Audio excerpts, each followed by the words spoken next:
If you're going for seven figures in your business or you're there already, you know that there will be specific hurdles you'll have to overcome on your journey. And very often it's going to be beyond just the strategy. So people come to me very often for the strategy, for the action and the things on what to do, the business strategy, marketing strategy, all that good stuff. But they come for our guest today for the fire, the resilience, the mental strength, and actually getting there.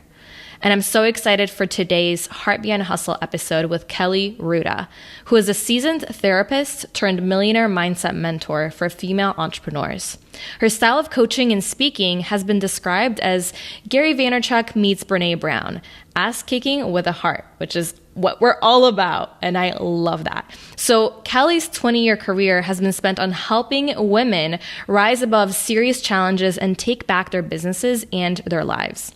Her clinical and life experiences with diverse people and challenges make her uniquely qualified and an expert at helping women transverse the mindset obstacles that arise in today's entrepreneurial world.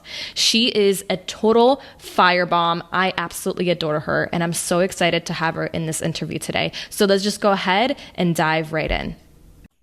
All right, everyone. I am here with Kelly Ruta. Hey, Kelly. Hey, girl. So excited to be here with you. I am so excited that you're here. So for those of you who don't know, Kelly is my mastermind sister, and she is incredible. Like ever since I met her, I was just like, where has she been all my life? So you know a little bit about her already, and I would love to hear from you, Kelly, because I actually don't know your full story. And, you know, I don't know how you became, you know, the millionaire mindset mentor, and how, like, why did you move away from being just, you know, just a therapist, Like, what's the story? What's the deal here? So here's the truth. And I'm really honest about my background and my story, because I think online, too many of us look like we have it together, and like things just happened 1, 2, 3 and it was easy. And of course that happened for him or her. And that is so not my story. So just so you know a little bit about my personal background, before I even became a therapist, I was like a professional hot mess. That's kind of just what I did. And in all seriousness, I mean, by the time I was in my early 20s, I'd been diagnosed with major depression. I had panic disorder. I had a really serious eating disorder for about 7 years. I had been suicidal twice.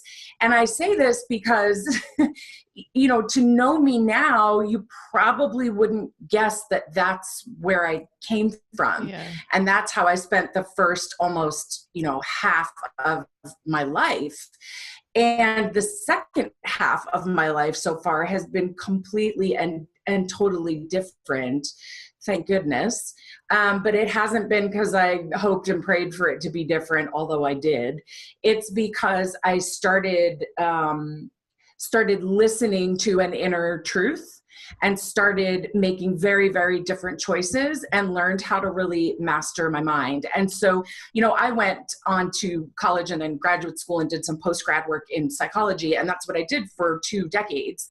And it was it's hard for me to describe. I was just talking about this morning with somebody. I was sitting in this beautiful brand new office that I just renovated with my husband, and it was mine. It was a psychotherapy office, and I had an acupuncturist in, and things were going beautifully out of full practice. And I was sitting at my desk one day, and it just kind of hit me. I looked around and everything was beautiful, and the money was coming in, and people were healing. And I went, oh my God, I don't want to do this anymore. And it was really scary to admit that, because I went to grad school thinking, I'm going to do this forever. I'm called to be a therapist. And I loved what I did for 2 decades. And then something changed. And I wanted to work with women specifically in a very different way. And what I had noticed in my practice was a lot of women who had been coming in, they were very intelligent. They were, you know, either in a high-powered corporate job, or maybe had left a really powerful corporate job to be a stay-at-home mom. Some things had gone wrong in their personal lives. They struggled a bit. And when they got to a much better place, they realized, I want to own my own business. And a bunch of them started to come to this sort of awakening, I guess, and then left therapy and went on to open these amazing businesses. And I said, this is who I want to help. I want to help these women because they're out there actually changing the world. So it required me to say, holy cow, all this money I put into this business, all this time, all these years of degrees plus that I still owe money on, and I'm going to walk away from this because on paper it looked really successful. And I decided that I had to walk away from it and I had to walk towards something else. So I worked with people's psyches for 20 years, and that's how I ended up doing mindset coaching. So that's kind of the story in a nutshell. Yeah. So it must have been it must have been scary moving away from like a proven, everything was great. And then, okay, I'm going to go into this unknown. How did you deal with that? Absolutely. It scared the crap out of me. No question. I had done this same thing in a little bit different fashion here and there for 2 decades, for my entire professional life. And, to step away and do something I had never done. I had no idea how to run an online business. I had no idea how to do marketing, no idea how to do social media for business rather than just for pleasure. And my husband reminded me something that he had said to me many times in our relationship, which is, once you make up your mind about something, everybody just needs to get out of the way. And I knew that once I had just committed to doing this, committed to myself, that I was going to do this and I was going to make something of it and I was going to be successful per my personal definition, then I knew I would not stop until that was an actual truth. So I had to be reminded by a few people, some friends that I had to lean on and say, what am I doing? Because a lot of people, including my family, looked at me and said, you're nuts. What are you doing? But I knew, I heard that calling, I felt that tug for me to expand really and to grow as a person. And I couldn't ignore it. So no matter how scared I got, I had to really ground into having a big, big vision and having the courage to dream it and go do it. And to use all the tools I taught people for years and years how to use, which is how to manage what you think and what you believe, and then what gets stirred up inside of you, and connect my intellect with what my heart was telling me to do, and just get to work one foot in front of the next. But there wasn't a time, like, I can't look back and tell you that I haven't been afraid. That would just be a flat out lie. Yeah. Yeah. I feel like fear is the only constant thing that we can expect. That is so spot on. It is so spot on. And I see so many entrepreneurs wasting precious energy and time trying to resist the truth of that. And once you accept that is just the truth, then you stop resisting and you can put your energy into much, much better things. But yeah, fear is going to be with you every step of the way. Sometimes it's really loud, sometimes it quiets down, but it's always there. Yeah. So I think something that's kind of interesting, and I see a lot of people talking about this. I mean, it's funny because people complain and then they complain about complaining, and it's hilarious. And I think something that's really popular is people wanting to do what feels good, but they take it to the extreme where they don't realize that you actually have to move past the fear, and the only way to is through. And I'd love for you to talk a little bit about that and actually like getting stuff done, because it doesn't always feel good and typically doesn't feel good. Yeah, quite often, especially, and you know this as an entrepreneur, you're many times a year having to stretch yourself outside your comfort zone, whether it's, increasing your prices or offering something brand new or launching something. I mean, we're constantly stretching ourselves. And every time you stretch yourself, what's going to happen psychologically speaking is that your ego is going to get triggered. And, ego is not a bad thing. I want people to understand that. And I'm not using the term ego like you hear in pop culture, like he or she has a big ego. I mean it in terms of personality structure. So your ego has a job. It's to keep you safe. That's it, period. And when we were kids, especially if any of you came from a dysfunctional situation, I know I did, the ego came up with stuff that helped us to really kind of survive that situation until we could get out of it. The problem is we end up bringing all of those beliefs and all those patterns and all those habits with us into adulthood, sometimes far into adulthood. And if you don't learn to navigate your relationship with your ego and fear, however fear shows up for you, for some people it's, they get anxious or nervous or worried. Some people, like me, I'm a hothead, so I, can fly off the handle really easily or get frustrated really easily. However it shows up for you, you've got to learn how to navigate that or you won't get anything done. And that's a big part of what I do with my one-on-one clients, is teach them how to navigate what goes on in here and how you connect it to your heart and soul of your work. And the only way you stay grounded in that is by moving your fear to the back of the bus. It's allowed to ride on the bus. You don't have to kick it off the bus. It's okay, but it's got to go all the way to the back. It cannot be in the driver's seat.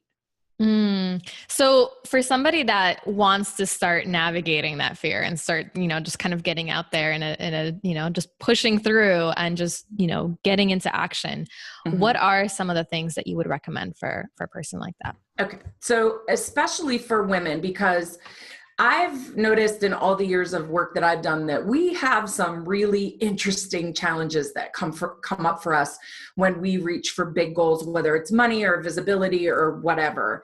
And a big one is permission. And so I want you, me, your listeners to get really clear about whether or not they are waiting to receive permission to go big, to lead, to expand their vision, to charge more money, to be wealthy, to be successful, to be famous, to be whatever it is that your heart truly, deeply desires. Because as women, we're kind of trained and raised to ask permission for things, whether you realize it or not. And, sometimes that causes people to wait for a sign or wait for literally to get permission from a partner, a spouse, a business partner, a parent, a religious figure, whoever. And we've got to stop doing that immediately, because the only one you answer to at the end of the day, every day, is you. That's it. And so you're the only one who's truly empowered to give yourself permission to go for what you want. So just, sit back and get real clear about that.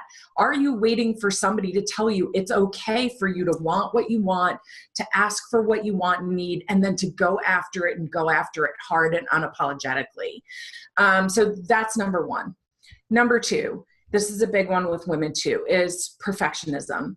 Holy cow. The amount of times this comes up in a week in conversations I have is mind-blowing. And sometimes it shows up and it's really obvious, right? Where women will say, no, I'm totally a perfectionist and a control freak, and they're aware. And other women don't realize where it sort of sneaks in, like they don't really want to delegate to anybody, or they have to go over things 500 times before they publish the blog, or they refuse to get on Facebook Live without makeup on, or whatever it is, right? Perfectionism is just about fear. It's about the fear of rejection. It's about, the fear that you will not be accepted. And it's about the universal fear that every single one of us has, which is that we are not enough as we are. And so typically I'll hear, I'm not good enough. I'm not expert enough. I'm not pretty enough, young enough, thin enough, old enough, whatever it is, fill in the adjective, but it's about not being enough. And so perfectionism is the way it's one of the ways we embody that. And then the other thing is buying into your fear. So I hear too many people have these really, once I can extract it from their mind, these ongoing ridiculous conversations with their fear. And don't do that. It's okay to acknowledge your fear, and you should acknowledge your fear. But when you get into a debate with your fear or a fight with your fear, or you're begging it or you're negotiating with it or whatever, you're not going to win that. You're not. And the way I tell people to look at it is, if you've ever had any experience with a toddler, right? So I have two kids, they're 10 and 13, but we went through the 2, 3, and 4 stage where there was a lot of tantrums happening. And if I was to give into any of those tantrums, I'll give you an example. My older son, I will never forget it. One of his biggest tantrums ever, in the kitchen, wanted a cookie. I wasn't giving him a cookie. So he started banging his head on the tile floor. Wow. So I'm like, oh my God, here I am, first time mother, thinking this kid's gray matter is going to be all over my kitchen floor if I don't stop him. And then I realized he was playing on my fear. That's what kids do. They manipulate you to get their needs met. And if I taught him that that's how he got his needs met, then this is what he would always do. Well, ego and fear are very, very similar to toddlers. So you can acknowledge it. And that's what I did with my son. I said, I see that you're upset. I want to talk to you about it, but I am not going to watch this or listen to this. I'm going in the living room. When you're done, come in and talk to me. And I went in the living room and waited for like the blood curdling screams. And after about 20 seconds, he got quiet and walked in the room and said, "I done." And so that's how I deal with the fear that comes up, because it's inevitable. That's how I deal with my inner critic, that ego that can be so manipulative and so nasty and so just degrading, and it just will throw anything at you. I can acknowledge that it's there. I can acknowledge that my ego is just trying to protect me. And then I also acknowledge that I got this. I don't need you to protect me. I got this. And then it starts to quiet down. Now, you have to start there. That's the basis for changing the power differential between you and your inner critic and your fear, because they're closely tied together. And if we don't do that, it affects every single decision and strategy we try to implement in our business. That's how businesses get driven into the ground. That's exactly how people who are amazing at what they do get completely burned out, because they haven't managed that. Does that make sense? Mm-hmm. I love that explanation. Yeah. So what's coming up for me that's kind of interesting is, so at what point, let's say that you're going through some of these steps, you're working with Kelly and you're like, great, I'm fixed. I can now have $1 million business. Is that how it works? No, that's not how it works. And here's why. So I don't know I don't like the word blame, but I don't know whether to blame it on marketing or to blame it on the speed with which things happen and then are posted on social media. But, our brains think that there's some sort of arrival all the time. And a big mistake I see entrepreneurs making is believing that I just have to do this for this long and then I'll be there and I'll be done. It's like a diet. Yeah, totally. And we all know how well those work in the long run. So if you treat your mindset, if you treat your mindset work and your inner work like it's a diet and you only have to do it temporarily, you will only get temporary results. And here's the thing, you will get sort of a rebound. In other words, if you're not doing consistent mindset work, which means while things are good and when things suck, it doesn't matter, you do it all the time, then if you stop, then eventually something is going to be a challenge, a problem, an obstacle, and you're going to get terrible rebound, fear, anxiety. Your limiting beliefs are going to just scream at you. Instead, what I encourage people to do, even after they're done working with me, because by the time somebody is done working with me, they have a real sort of toolbox in place that they can just go use on their own over and over and over and over again. And that's only from doing the consistent work. If not, you get in this cycle of, I'm doing great. Oh my God, everything's horrible and I'm freaking out. I'm doing great. Everything sucks. I'm closing my business, and that can feel like a single day in the life of an entrepreneur anyway. But, you're not going to avoid the challenges. So How long are you going to stay stuck in them? That depends on how well you can navigate this stuff. Things come up for me all the time. I don't stay in them very long. I'm in and out of them in a day or maybe two. Why? Because I don't have the time or energy to be stuck in that for weeks on end. I just don't. That's money down the drain, and it's my ability to help and serve people down the drain. And I can't be having any of that. Mm-hmm. So consistency, as I say it all the time, it doesn't sound very sexy. And then all the strategic people jump in and they go, no, it's totally sexy. Consistency is so sexy. It doesn't sound like it is, but it is non-negotiable. It's non-negotiable. Yeah. And I think what's really interesting is being aware of be really aware of what's going on in your mind. And something that happens with, I was actually talking to a client very recently, as in today. Well, no one knows when I'm recording this. So today, and we had raised her prices last time we talked, which was a couple of weeks ago, and touched base, same prices, same struggles, same thing. Okay, what is going on here, right? So I know a lot of people do this. A lot of people are told, here, do this to get to that level. Here, go do this to get to that level. But yet something stops them. They know they're supposed to be doing it logically, but they're still not doing it. This is honest. I will tell you, I think it is maybe the number one problem that I see online right now. There's so many amazing people like you teaching, knock it out of the park strategy. There's online courses, there's memberships, there's masterminds, there's amazing access to things that can help you really blow up your business in alignment with your values. So in integrity and from a place of heart and, all the things that I personally think are really important. But what happens is you guys give this great information, and some people will be able to go and run and implement it and get amazing results. And some people come up with these blocks and they can't seem to get themselves to do it, even though intellectually they know you're giving them excellent advice. And then what happens? They get down on themselves. They beat themselves up over it because they weren't able to do it. And they go, what's wrong with me? And maybe I'm not cut out for this, and blah, blah, blah, blah, blah. It goes on and on and on. And this is exactly why people have to be doing the internal work all the time. Because then when you're handed a powerful strategy, you can implement it. When the bumps come up, you smooth them out. You don't get all sidetracked and, on a Netflix binge for 2 weeks and stop showering. You might get knocked off course a little bit, you tweak, and you get back to work. And that requires a lot of clear vision. It requires confidence. It requires courage. It requires you to know your why. Why are you doing this in the first place?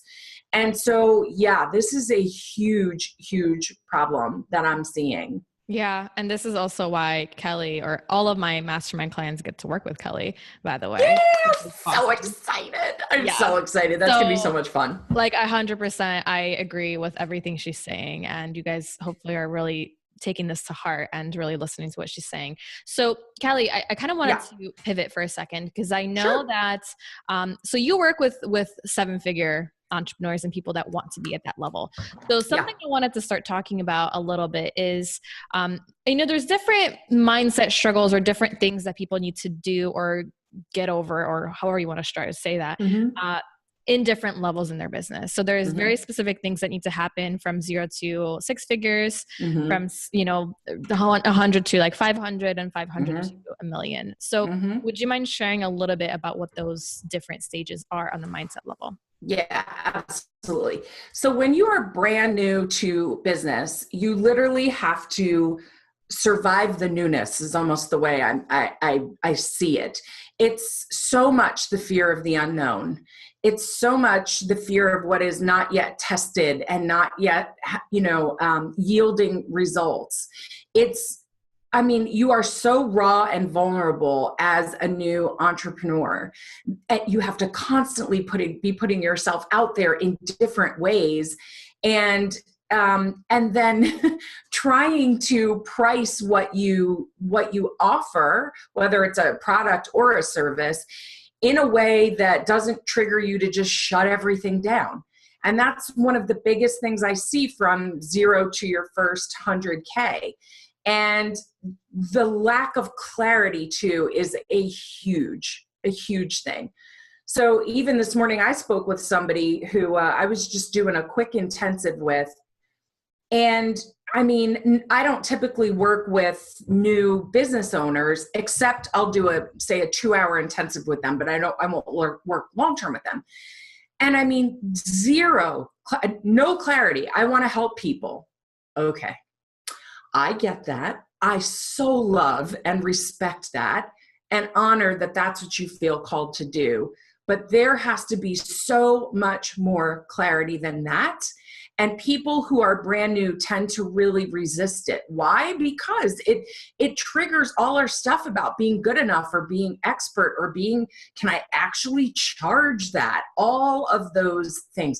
Can I actually get people results? And so that's the mental work that you have to do internally in order to show up and take action, in order to put packages and services and products together and then market them confidently and consistently.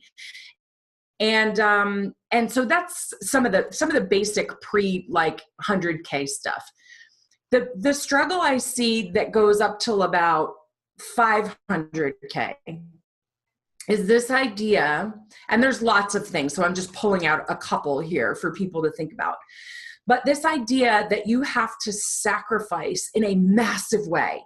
So if I had to bust my ass to get to 100K, am I going to have to 5X that to get to 500K?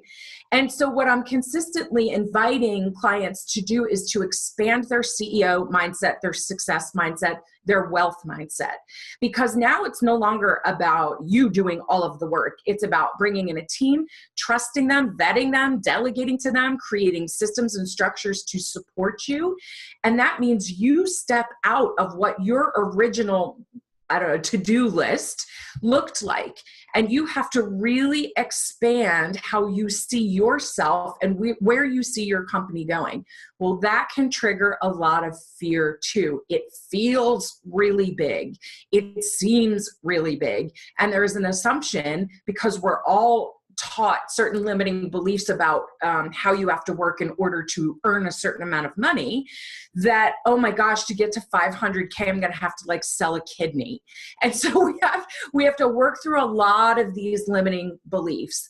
The other thing that I see that comes up a lot, primarily for women, is they're very, very triggered about, or can be very, very triggered about admitting that they actually want that much, air quotes, that's so much. That's selfish. That's greedy. What does that mean about me? And we have to kind of hash out all of these things, because one of my driving passions is to leave every woman I work with or speak to just even this much more empowered than they were before we met.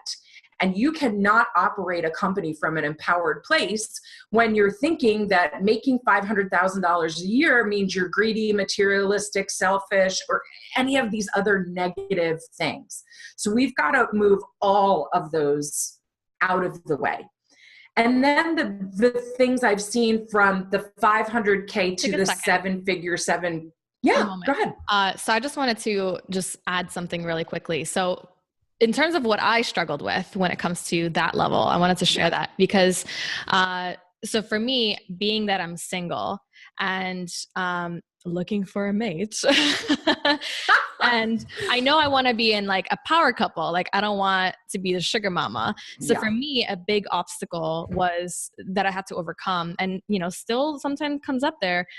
It's understanding and trusting that everything is going to work out. And if I get to, the next level, whatever that looks like, even though, yes, I will be making the pool much smaller, I will be taken care of. So that was the biggest thing, because I remember even going from, I think it was a 10K, no, it was 12K months to 15 or 18K months. This is a while ago.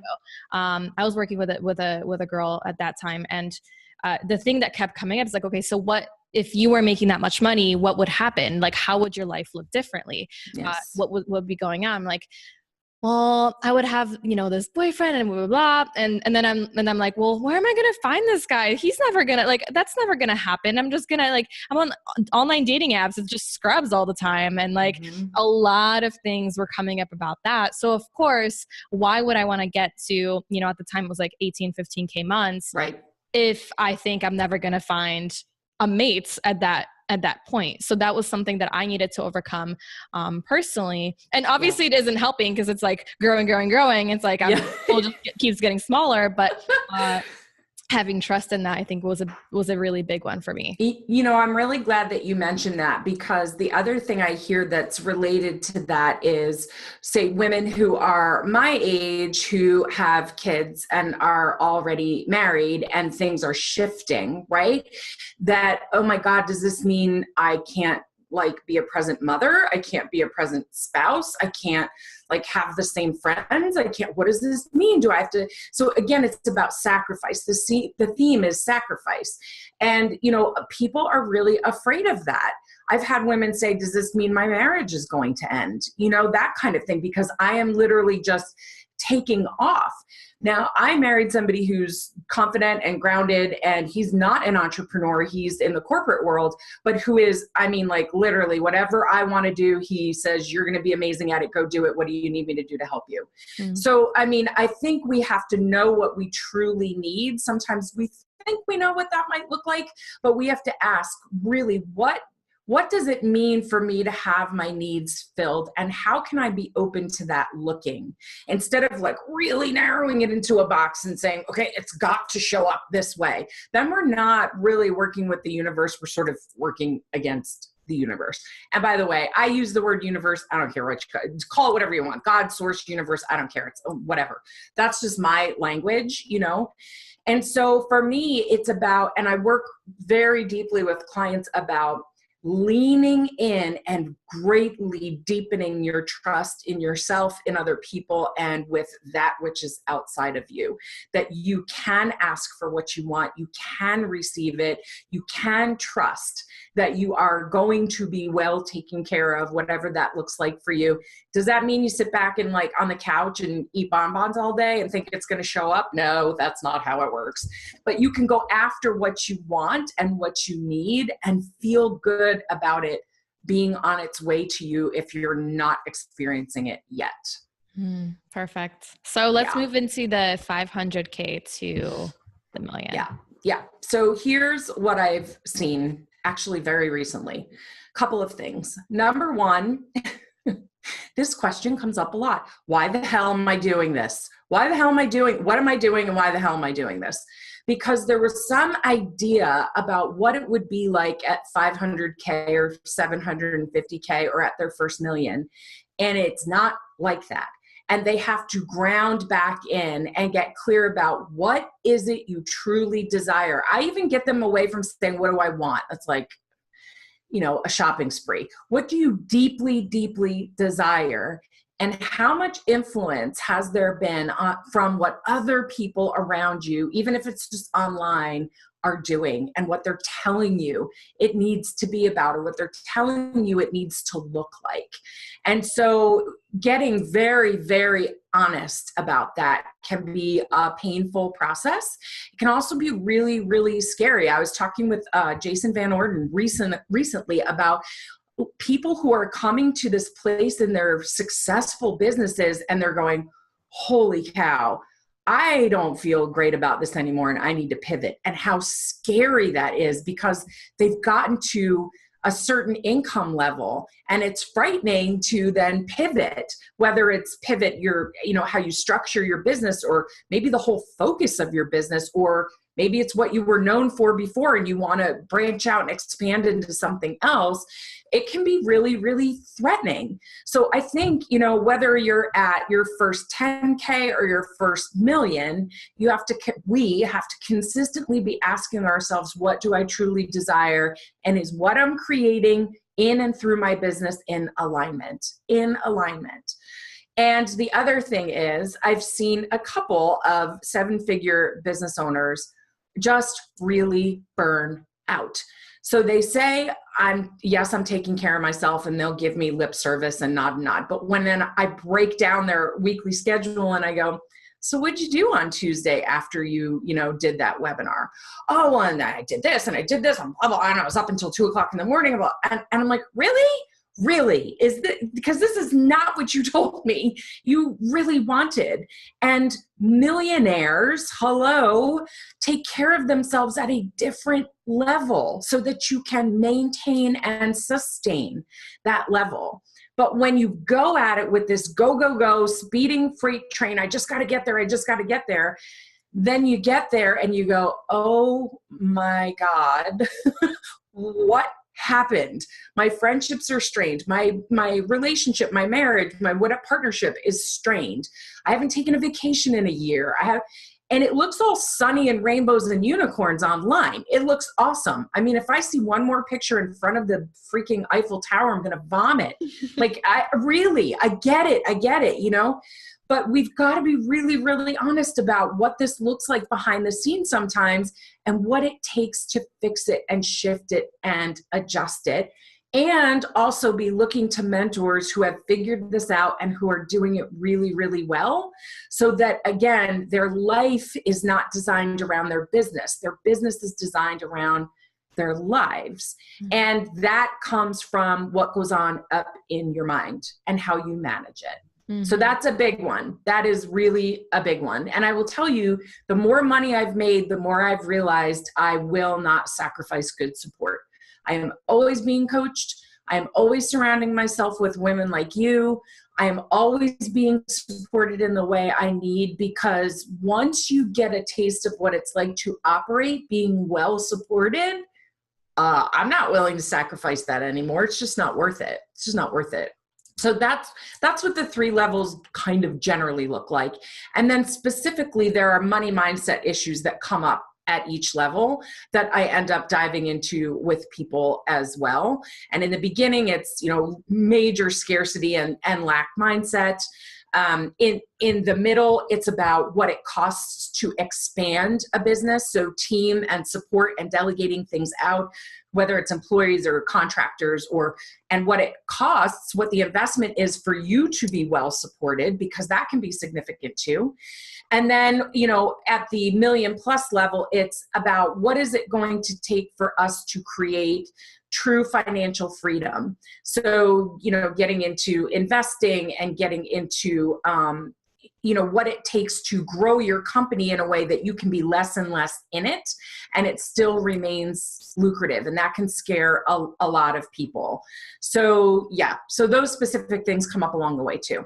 Mm-hmm. I think it's really good. I love how you broke those down, because I think every single level has its own boogeyman, if you will. Oh, totally. It's once you know how that looks like, you can actually attack it and shush it away. Totally. And I don't know who coined this phrase. It wasn't me, but new level, new devil. That's how you know there's no arrival, because every time you get to that next income level or that next number of clients or whatever your how you're measuring your success, there will be a new challenge, a new obstacle. That's on purpose. I look at our businesses as really extensions of who we are. And I also believe that we got put on this planet with purpose. And part of that purpose is to consistently expand ourselves. Well, you can't keep a business stagnant. You've got to expand. It's got to expand. That's going to trigger you along the way. If you can look at a trigger though as just a super uncomfortable gift, it's a really great gift that got wrapped in crappy packaging. It didn't show up in a Tiffany's box. It showed up in wrapped newspaper, but it's still a huge gift. Then you don't fight it so much. You don't resist it so much. You focus on what is it I need to learn in order to grow and expand from navigating this challenge or obstacle. Yes. And I think just the biggest thing is we have to get comfortable with change and knowing and expecting that that's going to be happening, because that's just what it is. Yeah. The number of people who I see being surprised at how uncomfortable it is to be an entrepreneur blows my mind. I'm like, if it was super easy, everybody would do it. It's really uncomfortable most of the time. I mean, I have days where I show up and I'm like, oh, this is yes, no problem, I got this. And then I realized, oh, I'm kind of hanging out in my comfort zone. It's time to go. And then it's about discomfort all over again. So yeah, learning to be super cozy with discomfort will be your best friend as an entrepreneur. I love that. And as we're kind of nearing the end of this amazing, super value-packed interview, Kelly, if people are, if there's somebody listening and, you know, they're in their shit right now, you know, they're just struggling, they feel like, I don't even know what to do. What words would you say to them? Yeah. So overwhelm is one of the biggest enemies to any entrepreneur. And overwhelm is something that you may believe you are, you may feel you are, but I want you to know it's bullshit.